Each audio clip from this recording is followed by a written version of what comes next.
And we are live. So, hello, everybody. Welcome to episode 61 of Tavern Talks. Um, I'm your host for the evening, Corey. James, who usually hosts, who was my co host when we started this endeavor, is actually at Gen Con. So, I'm stepping in to be the host tonight.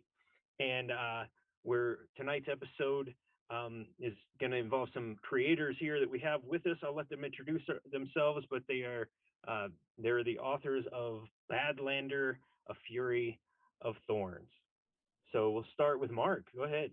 Tell us a little bit about yourself. Hi, I'm Mark Rein-Hagen, and I created the World of Darkness and Vampire the Masquerade, Werewolf the Apocalypse, Wraith the Oblivion, and Changeling the Dreaming, as well as Ars Magica. And I was on the board of directors of Wizard of the Coast, the first board of directors that came out with, magic and all that. And this is my daughter, Vivian, who's looking at herself in the camera. Hi, Vivian. She wants to see what I do at these meetings. She always hears me through the door. So now she's in the room That's just and fine. on camera. Jason? My name is Jason Brandon. Mark, in all his everything that he listed, his most recent company, Lost Lorn Games.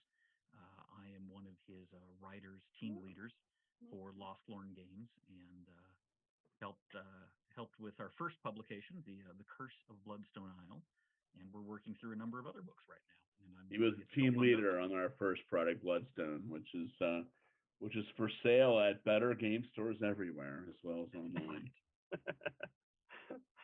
All right, so that's quite a resume, Mark. Of course, those of us who have played all of those games, thank you immensely for those creations. Let me tell you, I absolutely loved Werewolf.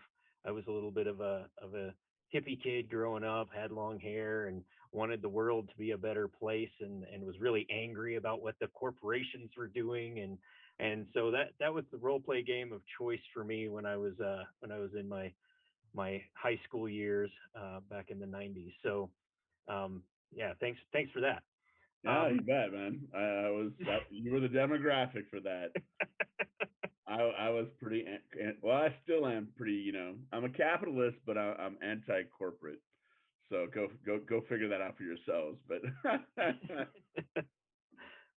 so usually on the show we talk a little bit about the journeys that people took in role play and in their creativity. And so I guess I'm going to start with Jason.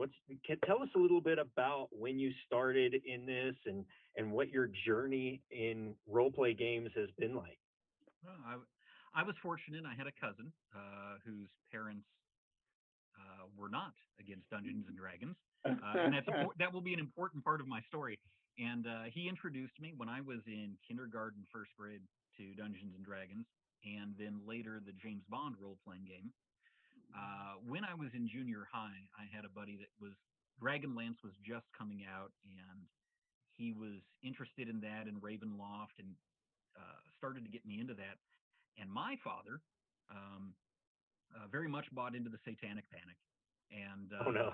my parents came down on me like a ton of bricks, and this could not be played, and I was not allowed, and it was very confusing because my mom's a huge Trekkie, Lord of the Rings fan, Narnia. My whole childhood, Earthsea, my whole childhood was science fiction and fantasy, so it was very weird to me, and very confusing that I couldn't play role playing games. But they had a compromise, and they bought me the Doctor Who role playing game, and from that the rest was history. Um, Starting in seventh grade, there has never been that was I was probably mid '80s. I have there has never been a week that has gone by that I haven't played at least one role playing game since the mid '80s. Um, but Dungeons and Dragons is still that game that I just don't have a lot of background in. Didn't I was a good kid. I didn't really break my parents' rules, and Right. ended up in Rollmaster and everything else that wasn't D&D, and was the same thing. I mean, the same genre. Right. Um, and what's so funny is I was a RuneQuest guy and a Call of Cthulhu guy. So I stopped playing D&D in like when I was 16. well, yeah, and I never got into it. Yeah, yeah. So, but D&D is the lingua franca of It is. gaming now, right? Like Yes. the D20 is everything, right? Everyone knows it. A lot of people won't play anything else. And so what we're trying to do is we're trying to create a a indie style role playing game, a storytelling style role playing game using. Hold on, sweetie. Okay, my daughter wants to be comfortable. Does this? We actually have seen it live on video. The moment my daughter has stopped wanting to sit on my lap and have her own chair, this is a crushing blow to any father, crushing. I'm And so you sorry, actually Mark. saw it live on video. Right here And on Tavern I Talks. after the show is over, I will go outside and I will weep. I kid you not. I will weep. I am crushed because I love having you sit on my lap, but there always is a time There for is. every little girl's life where she wants her own chair, and that's fine. It's just a little bit sad for me because you're my youngest daughter, and so that I'm means more comfortable here. I totally understand. It's just very sad for me, but I want you to be happy. Your happiness is far more important than my happiness, right? You're a kid. You have your whole life ahead of you. It's very important. I can. So, are you comfortable? Okay. What Right. one of my to get to the end of my tale that segues into this. One of my buddies from high school ended up being an artist working for Mark. His name is Derek, and Derek said, "Oh, you've got to come join us in Lost Lorne Games. We're having a blast." And one of the things that I enjoy so much is this: is that Mark is not some distant CEO that commands from on high. He's a family guy. He is fun to work with. Um, if I say, "Hey, I got to dash out of this meeting, my kid, I'm tucking her into bed and praying with her tonight," Mark's like, "Yeah, go, whatever." Um, he's I enjoy the family vibe that Lost Lorne Games has, and that's my journey. Now it's over to Mark. All right. So the whole idea with the D20 thing is that so we're trying to do what I did with the World of Darkness and the Storyteller system, and what all indie games are trying to do is do something innovative and different Mhm. and capture it. But instead of coming up with, as all indie games do, and Vampire, by the way, and World of Darkness was originally an indie game. Ars Magica, my first RPG, was very much an indie game. We had no money at all, Mhm. right? And we had like $2,000 to print a book. Our first out, our first Gen Con, we had whimsy cards that they were flimsy paper because we didn't know how to get good paper.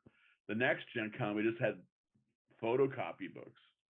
Like that's the definition of an indie game company, right? Yeah, absolutely.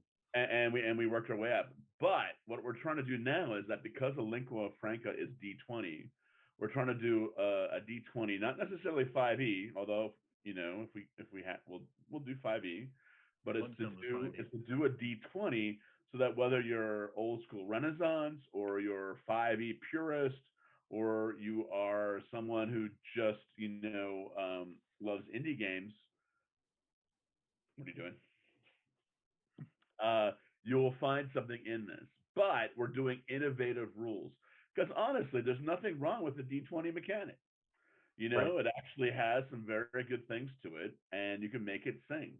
You can make it sing opera. You can make it sing punk rock. You can do anything you want to it. And if something is a lingua franca, then you don't want to do something else. Yeah, if you want, if you want to play, you probably should go to the room. Okay. Okay. So, it, we talked about your development journey, Mark, but tell us about your journey as a player and as how did you find a love for role play games? What was it that kind of ignited that spark, so to speak? Well, that to express how different things are, also how much older I am than Jason, is that my first role playing game was with my father and his pastoral intern. My father's a pastor, or was. He's gone now, but we were playing together, and this is in the '70s, and D&D had just come out, and his pastoral intern said, "I've been playing this game at seminary." And I think Mark would really love it. And we always, of course, being a good Christian family, I think this is universal. You know, your biggest meal of the week is Sunday lunch, right after church. Absolutely. Like, Absolutely. that's the big meal, and you look forward to it because all the everything. It's you can eat everything, and there's plenty of food, and There's no calories on Sundays. no calories on Sunday. And then I've been waiting for a couple of weeks for this, right? I just knew it was this game. He told me a little bit about it, and I was just so excited. We played um, one of the very first modules beneath the something. I think it was like the second module that ever came out. And I just vividly remember every room, every step, everything that happened. I know that my dad played a dwarf archer. I told him dwarves aren't archers, but he was and he got killed in some spider web. And I lived, and I got out of the dungeon, and I was just so proud. And then here's the funny thing: is I would show up at this pastoral intern's door, his apartment door, like after school, like asking, and he would got really nervous. I never understood why was he so nervous that this 12-year-old boy was showing up at his door, and then why wouldn't he invite me in? Like it was so like why wouldn't he just invite me in? Like what's wrong? Like why is he not friendly like he was at my house? And of course now I understand. And this is the 70s, Right. like back when they didn't care about anything. But Right. so anyway, that was my first experience, and then I finally met some kids in the next town over, because I grew up in a very very small town with almost no people. There was definitely no other role players in town, right? Except for the kids I converted who were in my sister's circle. But anyway, I went the next town over. I met some kids, and we started playing a lot of D&D. And they would come over for the weekend, or I go to their house. We spend the entire weekend gaming, right? And then after a year and a half, I suddenly stopped getting invitations. And I finally asked one of them, "What's going on?" And he goes, "Mark, I got to tell you that we're still playing. Yes, you're right. And the reason is that you just want to do things. You want to do like that storytelling shit, and you keep talking about it, and you want to do. Sorry, I forgot your name. Um, and you keep wanting to do all this stuff, and we just want to do dungeons and have fun, and we don't want to worry about why, you know. Right. And so I was literally kicked out of my first real D&D group because I was Wow. too obnoxious and too into storytelling. And so from there out, I just was a solo player until I went to Australia and discovered Call Cthulhu, and a new era was born. Yeah. Well, I've suffered similar fates at the behest of number crunching dungeon delvers. So yeah, I also wanted to tell stories and play a character, and I was chastised in many groups for getting outside the rule set box. Um, and that but I am so glad that you stuck with it, because your storytelling games gave me an out, gave me a place to really sharpen my skills as a game master, and really to be a storyteller myself. So thank you for that. Yeah, um, thank you.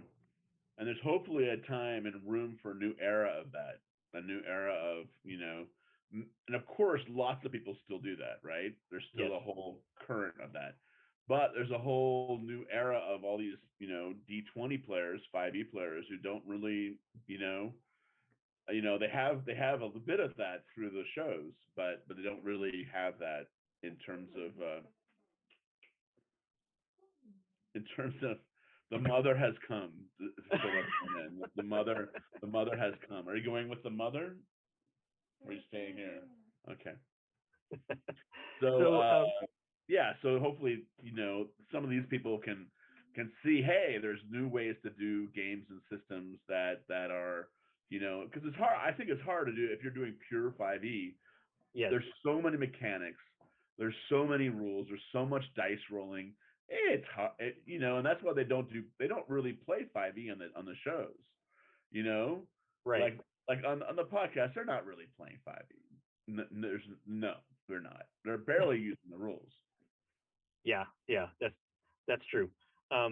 Even in Plots and Darkenhaven, we hand wave some stuff, so that which is our Sunday night show where we Okay. play 5e, um, and it's fun. It's good stuff, but getting to the, and I'll share a little bit of my current project.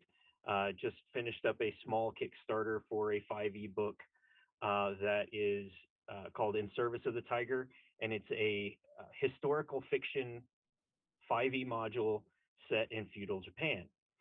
And it's the way I kind of got around having it be so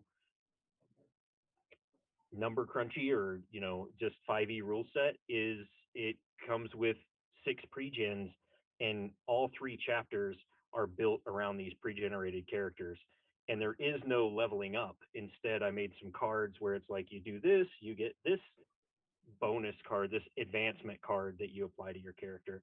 And that way you just have your character sheet and a set of cards, and you roll dice and you go through the story. And it's historical fiction. So it's, a little bit of learning can happen there too, because my background is in education. Um, I work here in Colorado at our third largest school district, Douglas County. And I, I like to, I like history. So tell me how, because we were talking about using the D20 system. Tell me how your new endeavors kind of use that and leverage that for storytelling.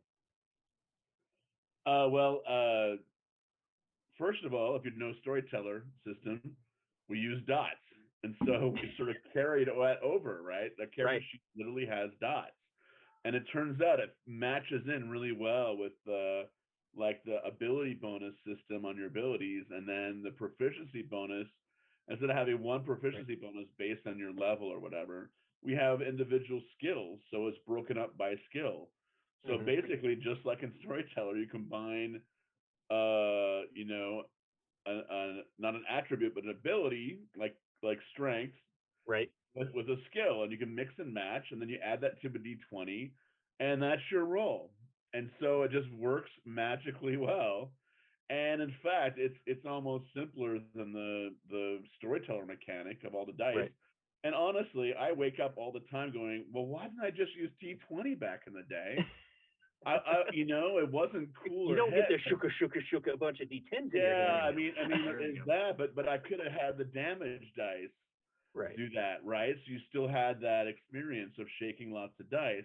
And so that's basically what we're doing now. We have the D20, but we have this, by the way, we have this new idea for an armor system, which is fantastic, which is going to involve basically a bunch of new damage dice. You're rolling a lot of different damage dice because that's what people want. Like, well, what is the symbol of gaming? It's polyhedrals, right? And so Yep. I understand as a game designer, I understand why everyone wants to use D6 because it's everywhere, and you could Right. be in Antarctica and you can find D6. You could play a role playing game, But polyhedrals are cool, right? If you Hmm. pull out polyhedrals at a party, everyone's gonna go, "Oh, what's that? What are those?" And you can get people to do almost anything. You can invent a quick gambling game. You could do Right. any polyhedrals attract attention. It's the symbol of gaming, and so I think it's a mistake for a game to not use all of them, including D16. You know, they're cool, right? So anyway, we're doing a whole bunch of stuff that is just really simplifying the D20 down, Hmm. in a way that is maybe a little bit old school Renaissance, but without the focus on dungeons. And of course you can do that. And of course we have dungeons, but it's Right. more of a focus on freestyle theater of the mind storytelling. Yet we also have a whole miniatures game. So if you want to use miniatures, we have a way to do that where it won't slow down the combat. Nice. So the combat is zone based, like any board game, military board game you do now. Like Game of Thrones is zones. It's each province is a zone, and Right. so we have battle maps that are zones. So it's really simple.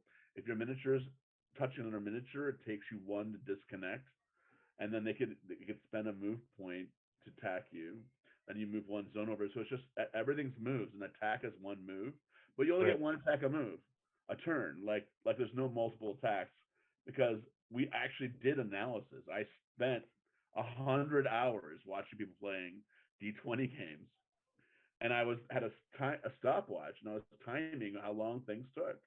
And so I analyzed at the point where I have a whole charts in a spreadsheet that I know for a fact what takes the most time playing a game. I went to conventions and would watch them Hmm. and time them. Which by the way is easier when they're not speaking English because I live in Europe because then you don't focus on the story, you're focusing on the data, right? Right. If it's Right. English, I would get caught up in the story and be thinking about it. But if they're speaking in German or Greek, I have no idea. But I can hear the D&D terms or the D20 Hmm. terms, and I know what the time. But yeah, it's amazing how much time is wasted, like with multiple attacks, dice rolls, asking questions, or the most amazing thing is people not knowing what to do because they have so many choices, they Yes. don't know what to do, Analysis and paralysis. Yeah. Yep. Yep. it's insane. And so we really Look at need my to. spells. Look at my spells. Should have been doing that during someone else's turn, but Yeah. Which is why we're moving towards and probably will enact everyone rolls at once system. So you all roll at the same time. The tail spinner, our game master, just tells what the opponents do, and then Hmm. you all yell it out. And the only time we'll not do that is if you have more than 5 players. Because then it gets too chaotic. But if you have 4 or less players, this is the perfect system. And Yeah. honestly, if you have 5 or more players, if they're well trained, if they know what you're doing, it should still be all at once.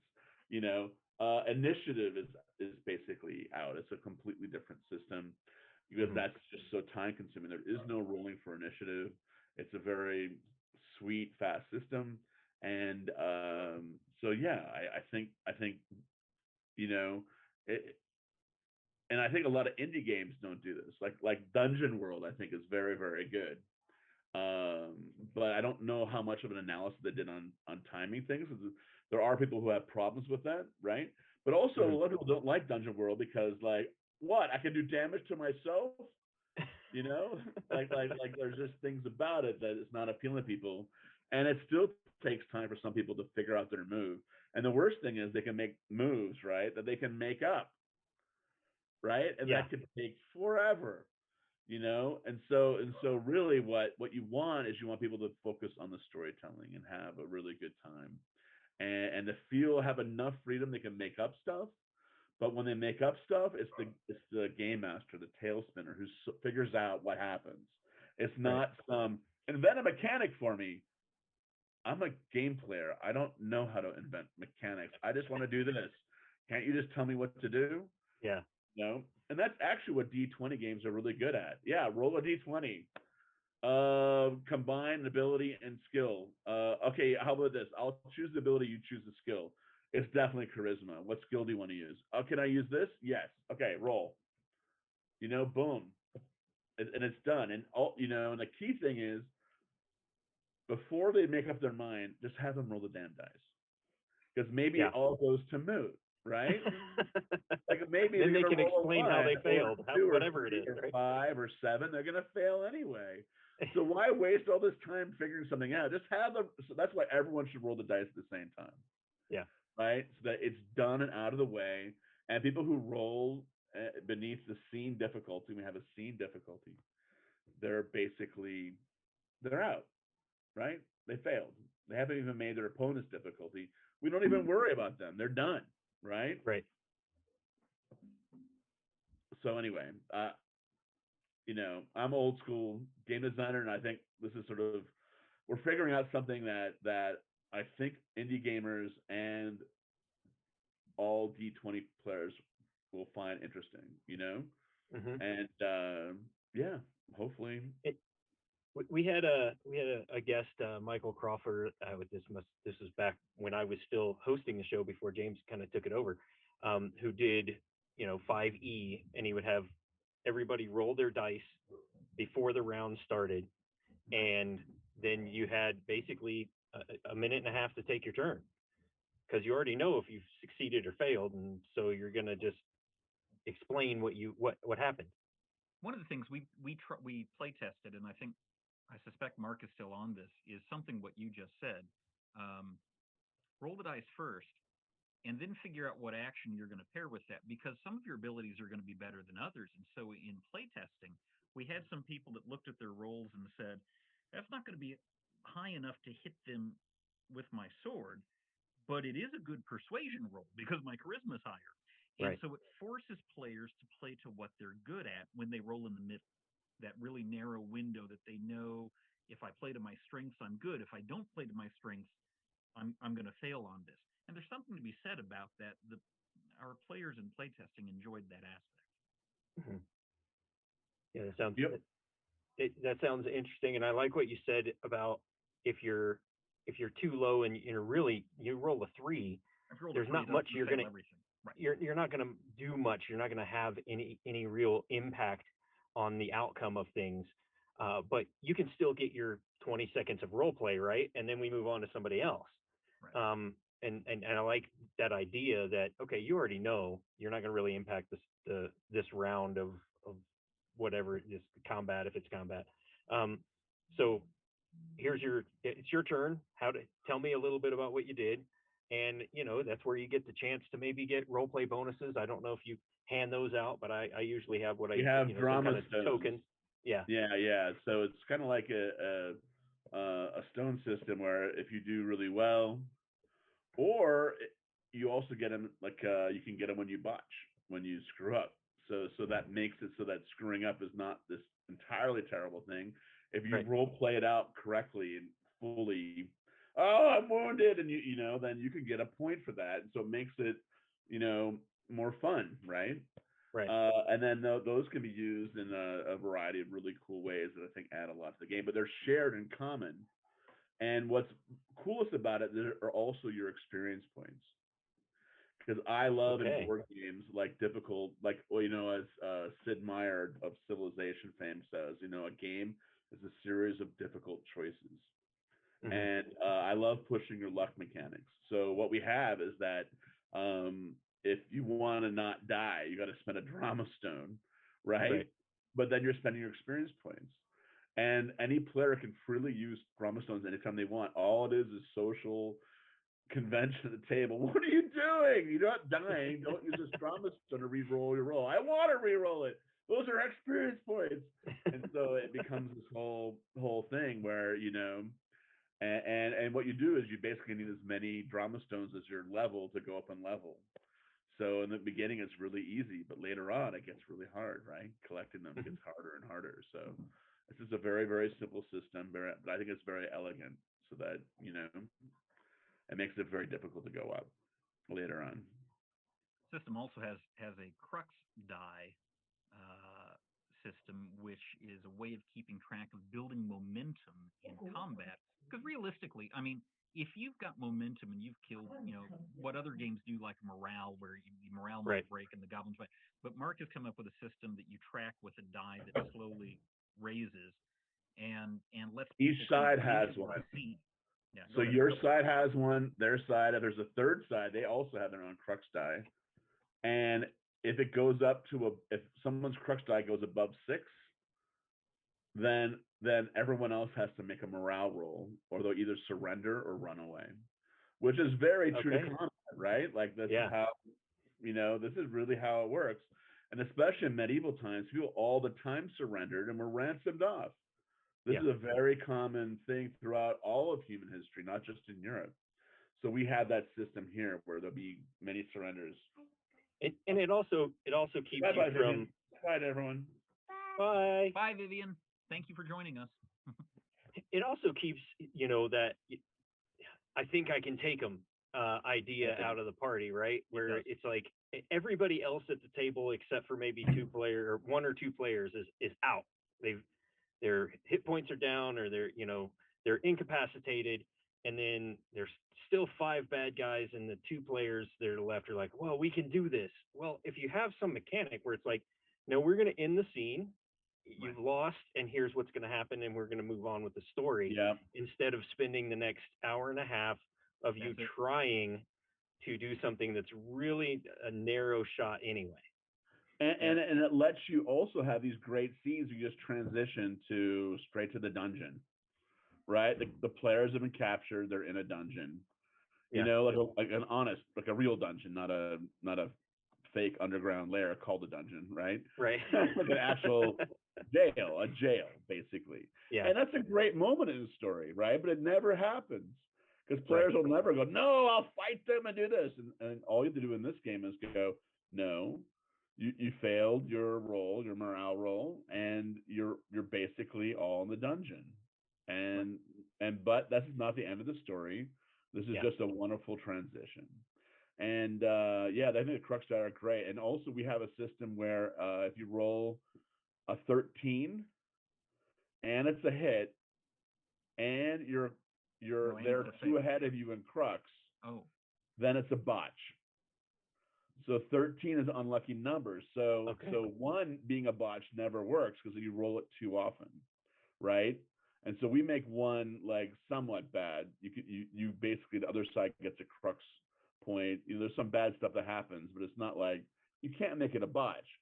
But now we do have a botch because if you're enough behind in morale, then rolling that and you roll a 13 and that's a miss, you know, which often it's not going to be. But then Right. that's a horrible botch, horrible, horrible, horrible. So maybe you shouldn't go up against someone who has super high difficulty because then you're going to die because botches are bad. Right. And then one more mechanic I think is really good is I think one problem with 5e in a lot of games today is that they trusted the players and the players said we don't want to die, Mm. right? And not having players die has been in fact the goal of many a game designer, including me, for a long time. Because if you have players who hate quit your game, there are going to be the people who will make fun of your game forever and talk shit about it and talk shit Hmm. about you.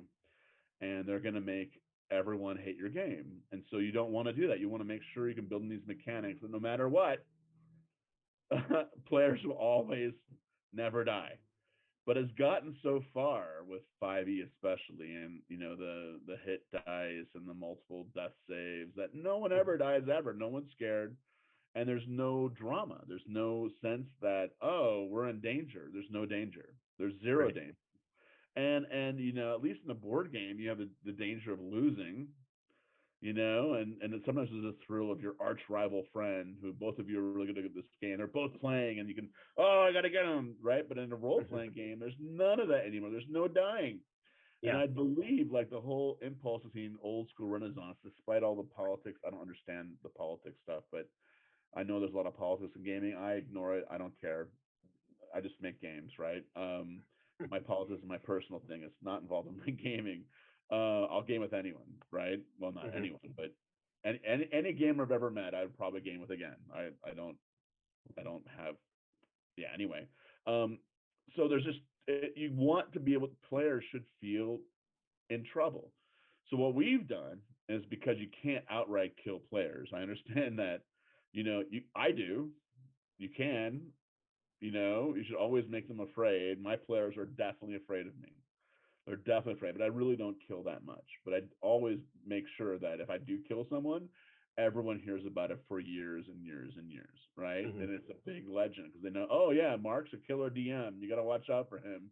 Like I want that reputation because that's how I create dramatic moments. But anyway, we have a rating called the Blight rating, which is 1 to 10.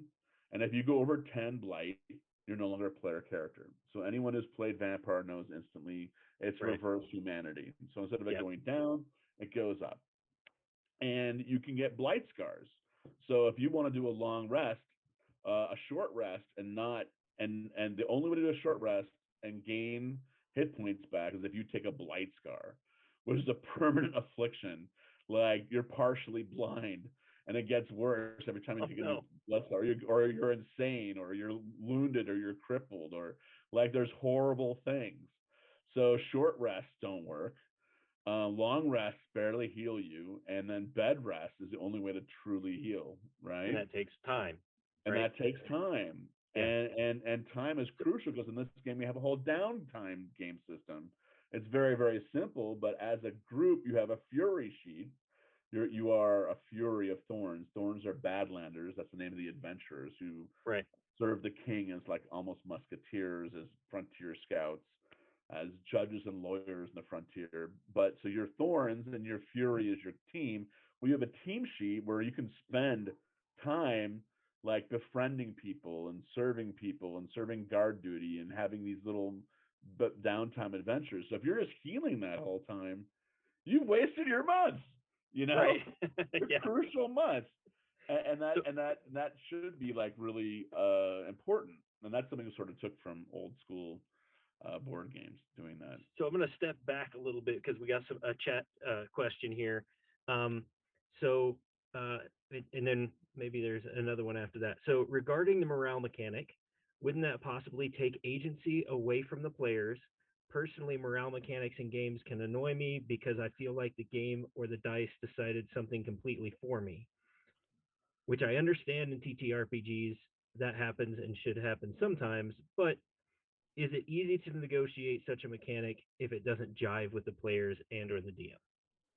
I mean, here's the thing: is that if you see that dice going up, up, up, the enemy dice, and you have your characters all have ways of spending their action to affect that dice.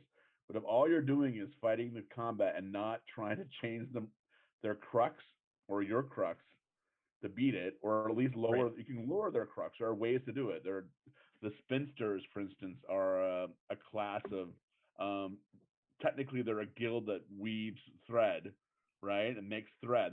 They spin to make thread, but really they're storytellers and they're wizards basically who are storytellers. And one of their key things is they can change crux. The Okay. heralds class, they can change crux. They can change their crux, but you have to spend your action doing it. So you can't attack someone. So there's always this cost. Oh, do I not attack the monster? And what? But let's take the risk. So if you Right. made the choice to not change the crux when it creeps up and then goes over six, then you don't feel like you had no volition because you allowed that to happen. You made those Right. choices. And so then the morale roll is your basically your last chance. It's your saving throw. So that's not really the key role. The key decisions were all letting those crux build up. Hmm. So I think that creates a sense that, yeah, it's our fault. Yeah, we allowed this to happen. And it's also going back to what you said before. Any game, whether it's a board game, role play game, you want to embed important and you know important and challenging decisions. You don't just want to say, "Oh, I mean, that's the big challenge with me with 5e is well, I have one thing that I can do during combat, and I do it every time. Yeah, I'm a fighter. I swing my sword. I swing my sword. I swing my sword, I and fall there's no asleep to decisions that. there. Yeah, it's interesting choices, right? So Yeah. and you want to be a series of interesting choices, right? So you don't want a game to just be, oh, I had a couple interesting choices. You want them to have a combat or an encounter to be a whole series of step by step, more and more interesting choices, and they get more and more fraught, and then we get more and more tense. And Hmm. what you really want is that they're about to win in combat, you're about to win in crux, or vice versa, and then it's resolved, and then the combat's over. Hopefully, by the way, the best combats, I've timed it, don't question me, I know, best combats take less than 5 or 6 turns or less, right? Right. Otherwise they're just too long and boring, and everyone loses focus and they walk away. Like as soon, by the way, this is a key thing for any game master. If someone ever walks away from the table during a combat, you're doing it wrong. They should not want to leave the table because they're afraid they're going to miss something. If Hmm. they don't care, then that means you're too slow, too boring, too dull, because they can just walk away and go to the bathroom or talk on the phone. It doesn't matter. But they're all there like this. Yeah. You're doing good, right? There's no better way to know if you're doing good or not. Is if and in my games they do not leave the table because first of all I'll probably rush the turn along and then they miss their turn. That's one way. but also just I'll have something dramatic happen. Like if someone walks away from the table, I always make sure something amazing happens that everyone's cheering and yelling, right? I'm gonna do that because I don't want my people ever leaving the table. No way. We'll take breaks, right? If Right. if if there's between scenes, almost always. Agency is an important thing to mark. When we were writing The Curse of Bloodstone Isle, we had some text in there about prophecy and things that have to happen, and Mark kept stepping in and saying, "Don't take agency from the players. Don't do that. Let their decisions matter." I think it's a good question, and I think the concept of morale rolls do take agency if you do them wrong away from people. But I like what Mark has done, which is that it is a series of things that lead up to that. If you hit the Right. point that you're making a morale roll, there were a lot of You've already decisions that lost. You already failed. You there already were a you lot already of made a bunch decisions of that bad got you there. decisions. And generally speaking, because you have a crux die and it has to go up past six, um, it's not like it's going to happen in a round. You're going to get Right. through normally, unless you make some spinster stuff or herald stuff. You're going to see a series of things go up to get to that point. So in playtesting, it has done well. So many combats I've been in or run at about that 6 round mark, the GM says, "Okay, we can see where this is going now. Let's just narrate from this Yeah. point on." Because what you said, the fighter is just making the same dice rolls every round. It's not a lot of agency. Um, so, man, few combats seem to go much more than 6 or 7 rounds, and if they do, boy, they bog down. So I, I, Hmm. I Yeah. like the system. I mean, ultimately, GMs can tweak it as they need. Nobody plays.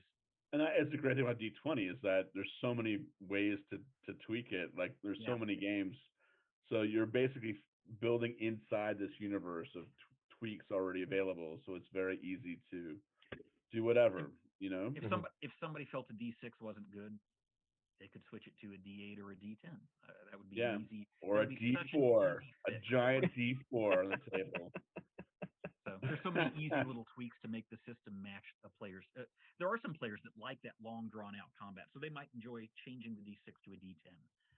Right. More time for that. Such an easy fix. As Um, Hmm. long as the turns go by quickly, right? Like that's like the key. like Fast that's combat. the key thing. Is like waiting for everyone, and you're sitting there. Like I've watched games where literally it was 48 minutes for one round, Ugh, and I was like, wow, that's crazy. I don't enjoy that kind. Some people Yeah, might, but I sure I don't. just ran today. I'm running role playing games at my kids' summer camp, and they actually gave me 19 kids, and I was trying to run a role playing game in a room with 19 kids, and it was just so hard because it was just so long between each of them getting a turn. Yeah.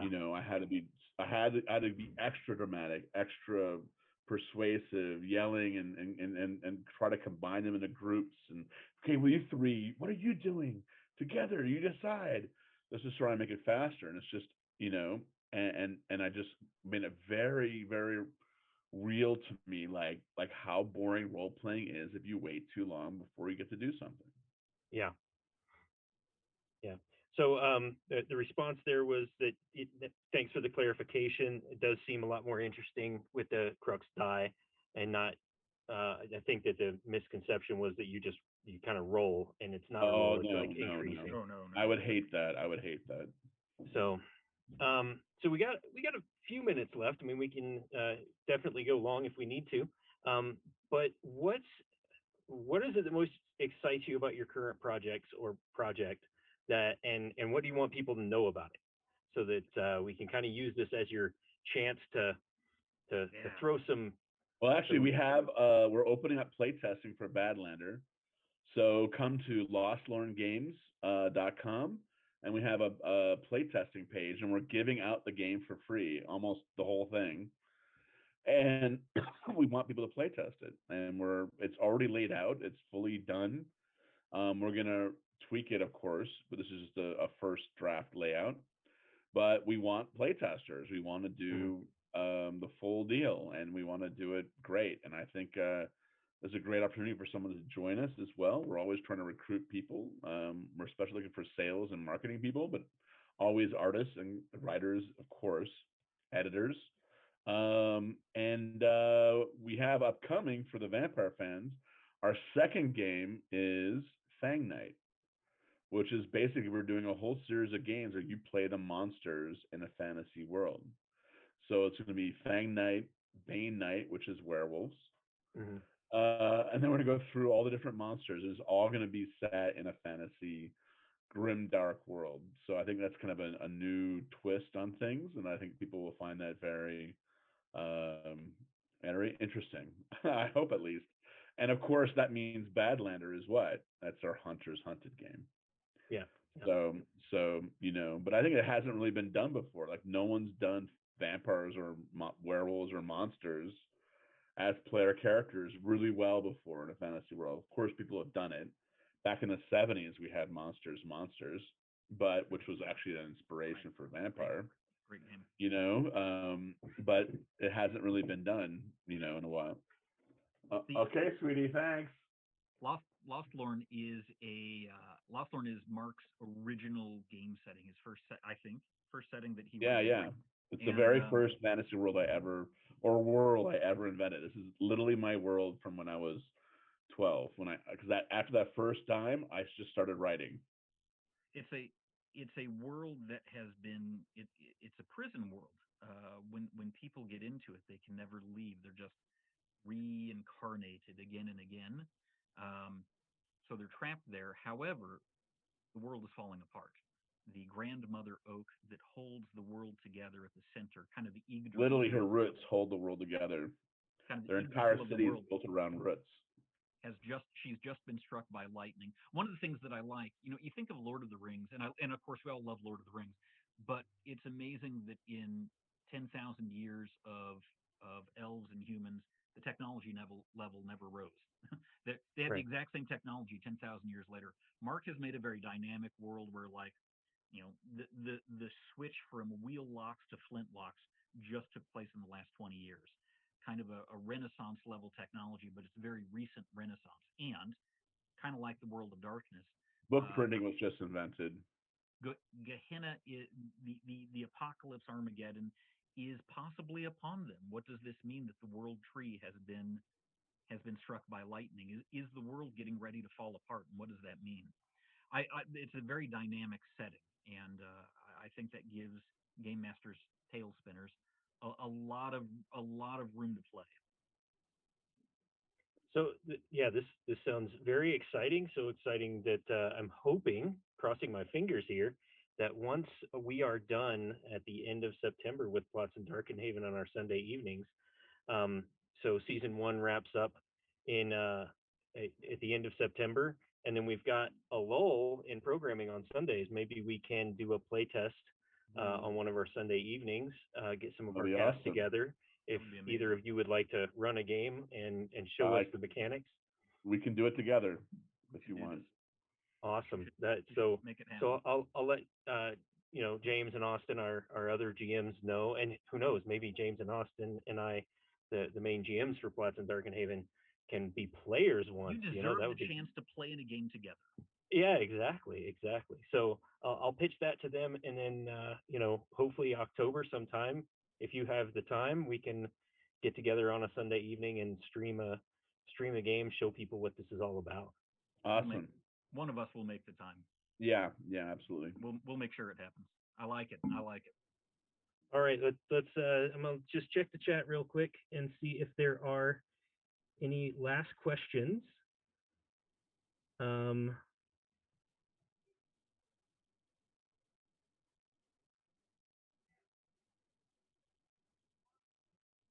We'll throw in while you're looking the first book that we published, The Curse of Bloodstone Isle, a two-book set.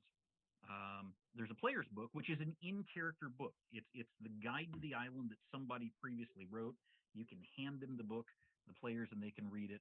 Um, it is an island that They drifts can read it between as their worlds. character. Right. It's an island that drifts between the worlds. It sometimes leaves Lost Lorn. Pirates discovered the island, but in this discovering of the island, they woke up the vampires. sleeping at the heart of the island. So it is a vampires versus pirates on an island that won't stay stable in the multiverse. Um, it is a fun campaign to run. I'll tell you what, it is fun. And that book is printed. It already went through Kickstarter. We've got copies for sale.